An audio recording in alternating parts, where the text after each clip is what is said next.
UP के मुख्यमंत्री योगी आदित्यनाथ ने 70वें जनजातीय युवा आदान प्रदान कार्यक्रम के तहत सोमवार को मध्य प्रदेश, झारखंड, महाराष्ट्र, छत्तीसगढ़, उड़ीसा के प्रतिभागियों से संवाद किया। यह पूरा कार्यक्रम 25 सितंबर से प्रारंभ हुआ, जो पहले अक्टूबर तक चलेगा। सीएम ने उत्तर प्रदेश के युवाओं का स्वागत व अभिनंदन करते हुए अपील की कि आप सब देश की एकता और अखंडता के लिए अपने को तैयार करेंगे। सीएम ने मेहमान युवाओं को शादी, नवरात्रि और विजयादशमी की भी शुभकामनाएं दी। नेहरू युवा केंद्र से जुड़े हुए हमारे सभी अधिकारीगण, उत्तर प्रदेश सरकार के हमारे अधिकारीगण, देश के अंदर छत्तीसगढ़, झारखंड, मध्य प्रदेश, उड़ीसा, महाराष्ट्र से आए हुए हमारे सभी जनजातीय क्षेत्रों के सभी युवा प्रतिभागीगण और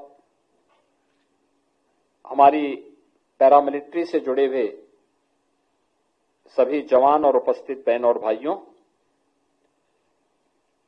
मुझे प्रसन्नता है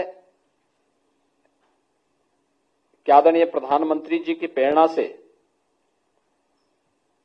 जनजातीय युवा आदान प्रदान कार्यक्रम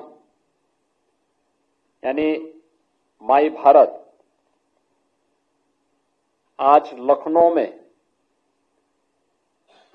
देश भर के लगभग 200 नौजवान इस अभियान का हिस्सा बन रहे हैं। यह प्रधानमंत्री जी के एक भारत श्रेष्ठ भारत कार्यक्रम का एक हिस्सा है, जहां पर हमें पूरे देश को देखने, समझने और आपस में एक दूसरे के साथ अपनी संस्कृति को साझा करने का एक अवसर भी प्राप्त होता है।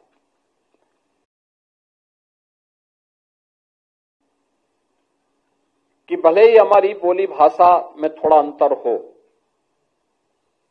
लेकिन भाव और भंगिमा पूरे भारत की एक है। और वह जो हमारा ऋषि बोलता है कि माता भूमि पुत्रोहम पृथिव्या, वह भाव हर भारतवासी के मन में भारत की धरती के प्रति हमेशा देखने को मिलती है। आपकी संस्कृति में, आपकी परंपरा में ये भाव, और यही कारण है कि उस भाव को जब देश गुलामी की बेड़ियों से जकड़ा था, तब धरती आबा भगवान बिरसा मुंडा ने उस भाव को फिर से जागरूक करके विदेशी हुकूमत को भारत की धरती से भागने के लिए मजबूर किया था। यह वर्ष उनका 150वां जयंती वर्ष भी है और भारत के संविधान को लागू होने के अमृत महोत्सव वर्ष के साथ ही 17वां जनजातीय छात्रों के आदान प्रदान कार्यक्रम का एक कार्यक्रम आज लखनऊ में आयोजित हो रहा है। 25 सितंबर से 1 अक्टूबर के बीच ये अलग अलग यहां पर आप सबको लखनऊ में जानने समझने का अवसर प्राप्त होगा। जो संवाद से मैं सुन रहा था, देख रहा था, देखिए, देश के प्रधानमंत्री जी ने देशवासियों के सामने एक बड़ा विजन रखा है, विकसित भारत का। भारत विकसित होगा कब? जब हर भारतवासी के मन में विकसित होने का एक संकल्प होगा, उसे अपने जीवन का हम मंत्र बनाएंगे तब। कांधला हो, कालाहांडी हो, सिंह भूमि हो, गढ़चिरौली हो, कांकेर हो, नारायणपुर हो, बालाघाट हो या बीजापुर, जब ये सब विकसित होंगे तो भारत विकसित होगा। और भारत विकसित होगा 140 करोड़ भारतवासियों की आशा और आकांक्षा के अनुरूप हमें विकास हर जगह देखने को मिलेगा। इसके लिए उन्होंने पंचप्रण की बात की। 5 प्रण हर भारतवासी के मन में आने चाहिए। एक, अपनी विरासत पर गौरव की अनुभूति होना। हम भारत के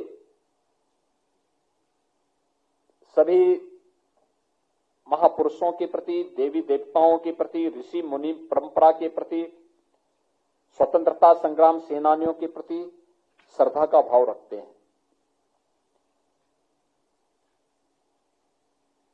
प्रधानमंत्री जी ने इस बात को कहा, विरासत पर गौरव की अनुभूति हमारे मन में होनी चाहिए आगे बढ़ने के लिए।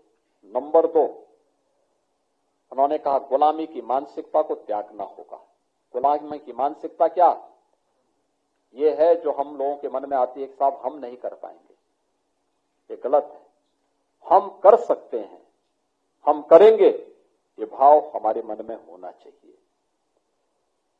तीसरा, देश की सुरक्षा के लिए अपना बलिदान देने के लिए सदैव तत्पर रहने वाली सेना, अर्धसेना और पुलिस के जवानों के प्रति, उसकी यूनिफॉर्म के प्रति हर भारतीय के मन में सम्मान का भाव होना चाहिए। चौथा, सामाजिक एकता का, एक भारत श्रेष्ठ भारत। देश के अंदर राज्य अलग अलग होंगे, जातियां अलग अलग होंगी, खान पान अलग अलग होगा, बोली भाषा अलग अलग होगी, लेकिन इस सब के बावजूद हम भारतीय हैं। नेशन फर्स्ट के इस अभियान के साथ हम सब जुड़ करके कार्य करेंगे। यह सामाजिक एकता का भाव, एकता का यह भाव हर भारतीय के मन में होना चाहिए।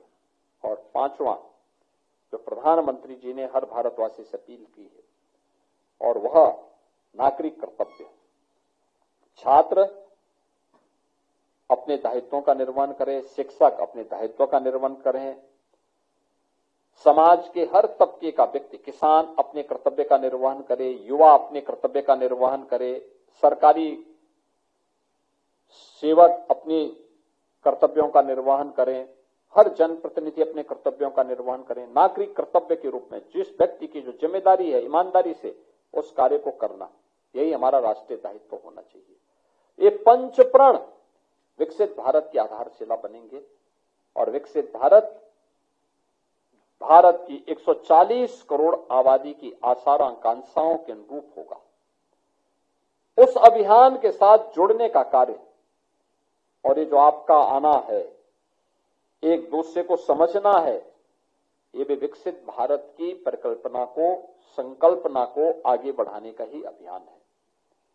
आप सब आए हैं, मैं जरूर चाहूंगा कि विधानसभा और मेट्रो का भ्रमण आप जरूर करें।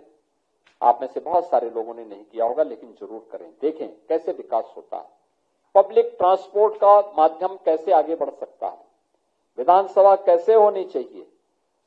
अगर विधानसभा हो सकती तो हमारी ग्राम पंचायत और नगर निकाय भी तो ऐसे हो सकता है, हमें भी प्रयास करना चाहिए। ऐसे ही आप लोग आए हैं और भगवान राम के वनवास के दौरान सबसे ज्यादा उनके मित्र बने वह जनजातीय समुदाय के लोगों ने उनका सहयोग किया था। पूरे वनवास के दौरान 14 वर्षों में भगवान राम की पावन जन्मभूमि में भगवान राम का भव्य मंदिर का निर्माण हो गया है। मैं चाहूंगा उत्तर प्रदेश के युवा कल्याण विभाग एक बार इन सब लोगों को अयोध्या का भी भ्रमण करवाए, देखें लोग अयोध्या और विकास कैसे होता है। जो आज अयोध्या में देखेंगे ना, आज से 8 साल 10 साल पहले वो नहीं था। वहां अयोध्या में बहुत पतली सड़कें हुआ करती थी, कुछ भी नहीं था। आज देखिए कितना विकसित हो गया है, एक बार देखिए उसको और अपने यहां भी बताइए अयोध्या में कैसा विकास हुआ है, लखनऊ में कैसा विकास हुआ है। ऐसे ही हमें भी मॉडल बनाना चाहिए। ये चीजें आप कहेंगे, अवश्य विकास होगा। आप सब माई भारत के इस अभियान के साथ जुड़े, देश की एकता और अखंडता के लिए अपने को तैयार करेंगे। इस विश्वास के साथ मैं आप सभी के प्रति आगमन पर हृदय से अभिनंदन करता हूं। वर्तमान में यहाँ पे शारदीय नवरात्रि के कार्यक्रम चल रहे हैं, जगत जननी मां भगवती की अनुष्ठान के आयोजन, और 2 अक्टूबर को विजयदशमी भी है। तो आप सबको मैं शारदीय नवरात्रि और विजयादशमी की भी मंगल में शुभकामनाएं आप सबके प्रति व्यक्त करता हूं। धन्यवाद। जय हिंद।